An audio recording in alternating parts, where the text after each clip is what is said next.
What's up, guys? It's Nick with 803 Speed and welcome back to another video. Today we are taking out the old V6 out of our new Edge. Pretty easy removal. Got all the wiring harnesses disconnected, took a lot of the accessories off the front. Other than that though, the only real issue we had was we forgot to put the yoke in all the way on the transmission, so we dumped transmission fluid all over the floor. And we had one wiring harness that was underneath the oil pan running to the starter that we couldn't get to from the top. So I had to take a few moments to get that loose. As soon as we got that done, the engine came right out. And we were able to get it back into the shop floor. And hopefully we'll be able to get it cleaned up, take some of those parts off, sell them on the marketplace, on eBay, whatnot.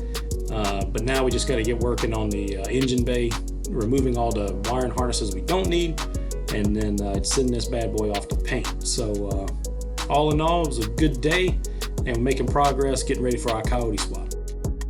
Also, guys, thank you for everybody that has so far liked and subscribed on all of our videos. If you aren't subscribed, make sure you hit that subscribe button and follow us on all of our other social medias at Instagram, Facebook, and YouTube at 803 Speed.